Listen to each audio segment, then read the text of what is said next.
Okay, this is gonna be like a slight instructional video on how these heliumless flyers work. The first design I'm gonna show is the horizontal design. This one is easier to build. It's easier to control. The principle on how this simply works just works better in a horizontal manner than it does in a vertical manner. But basically, for some reason, when you have an even amount of thrusters on top and bottom, it will react like this.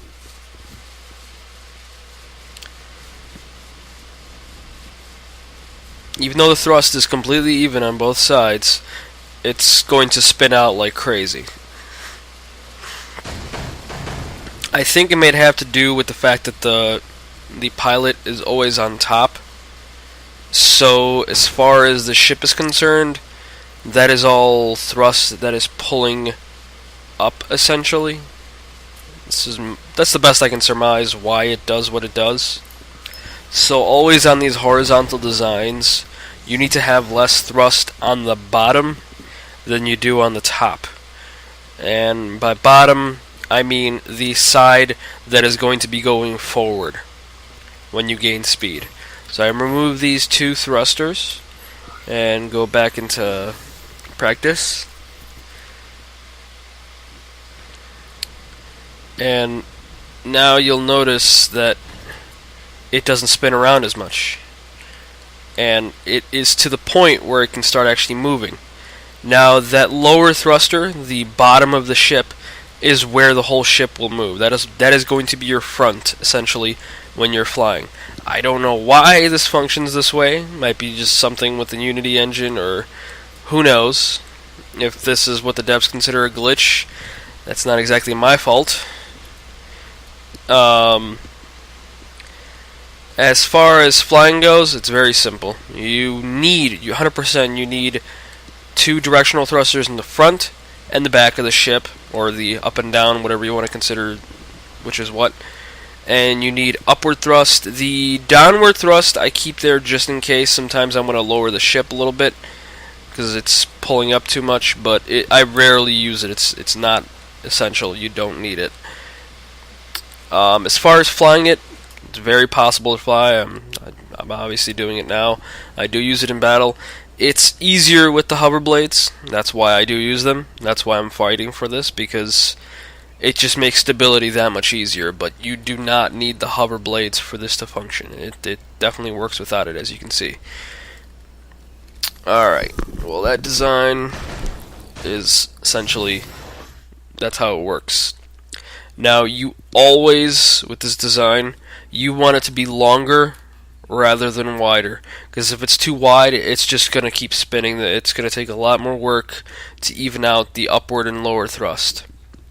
So you always want it to be longer rather than taller or wider. And the pilot seat, it slightly changes how the ship reacts depending on where the pilot seat is. So if you put it in the front of the ship, and let's see how it reacts when you put it at the front of the ship. Obviously, depending on where the pilot seat is, that's how certain things are going to react. So right now, as you can see, it's reacting a little differently. It doesn't react as the same way it did before, but it is still very flyable. It's just a little harder to even out when the pilot is in the front of the ship, but it's still very usable, still very doable.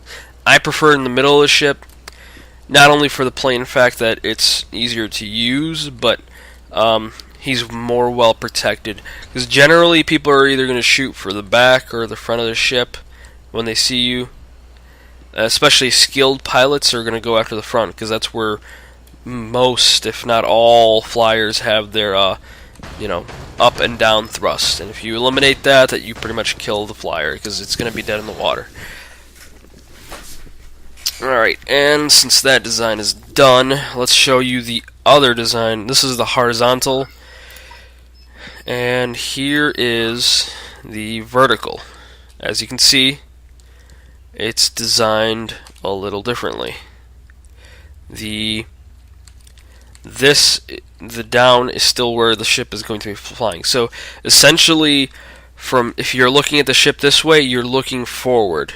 That's how the ship is designed, because that's the direction these flyers always fly, just like you saw in the last design. That's what gave me the idea to design this one, basically. So if we throw this into battle, this one is harder to control. Primarily for the fact is you cannot make it long versus tall very easily, so it's a lot harder to control. But it still flies, it's still controllable, but I don't like to use it without hover blades because it is very hard to control. It's a lot easier to basically glitch out and lose control. The worst is when thrusters stop cooperating, which I believe is a glitch, because when you start going to a free fall or something's going on, sometimes just directional thrusters or up and down thrusters just refuse to listen. Like right now, they don't listen unless I let go of the forward thrust. That I believe is a glitch. I'm not sure if the devs can fix it. It might be a Unity problem, but as you can see, I'm turning, but it's not doing anything. That's why I always prefer using hover blades on this design, because it's just too hard to control without them. Now, as far as the warp drive effect, to a certain degree, it does affect both of these designs, but it's not for the same reason why I use the design. And when you add on hover blades, you always want to try to keep them at the same level as the pilot seat, and you always want to try to keep them apart. If they're too close together, it's going to be harder to control. Since this is a smaller design, I'm only going to use L3s. On a big design, you want to use L5S because it gives you more stability. You can always use L1s, but they're a little hard to control, but you will go faster. Because the way the warp drive effect is, it will help you accelerate faster, but it also limits your speed. I could go faster if I had lighter hover blades here. So in a way, it does actually limit you having these hover blades. If you have enough thrusters, you can bypass that speed limit. If you fly long enough, you will fly faster and faster. So you essentially... the best way to explain it is, hoverblades have a speed limit cap on the ground, but they also have a speed limit cap on basically in the air. But you can actually bypass that speed limit in the air. And when you bypass it, the whole warp effect that you're getting a benefit from basically disappears. You are no longer flying because of the warp effect. You are flying simply due to the way the ship is designed. If I could easily get the ship to this speed without hover blades, it would be this controllable. It has nothing to do with the hover blades at this point. All the hover blades do is compensate for the thrusters not cooperating. I've never had a problem with the thrusters not cooperating when I have hover blades on. So I'm not sure where that glitch comes from, but this is just how it functions. So I hope that clears a few things up. Maybe makes it easier for the devs to make a decision. But in my opinion, in this design, the hover blades are not essentially glitching us out. If you want to get rid of the warp effect, I'm all for it. It will not affect my designs as long as hover blades have a stabilizing effect in the air. That's all I care about. That's all it really does for my designs, basically. Let's go back to the garage. And as I said, with the first design, it does not require any kind of hover blades to fly.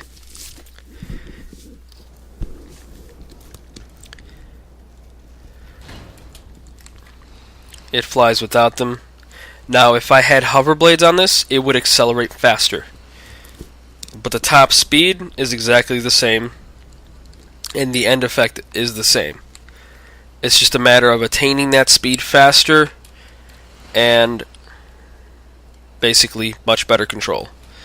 I haven't actually tested it on this design, but let's add some hover blades, why not? Just to show off the design, how it functions. Alright, I didn't exactly make it long enough, so I'll have to extend it a little bit. Actually, I got some room. There we go. Actually, I need the pilot seat over here.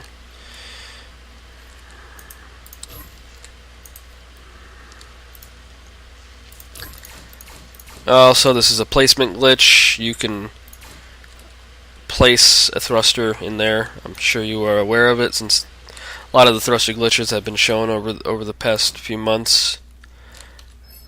Alright, let's throw that in there. And what was I going to do?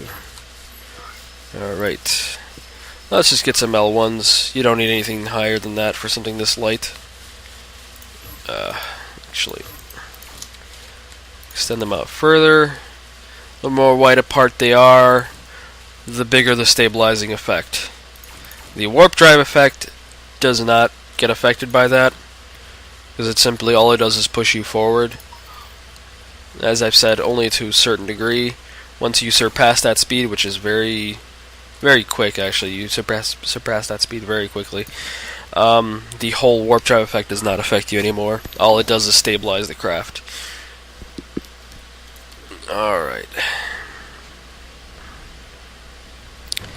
So, same design. All I did was add hover blades. As you can see, it pretty much flies exactly the same. It was just easier to take off. That's all it was. And as you can see, I'm flying actually slower now, because the warp drive effect is slowing down the ship.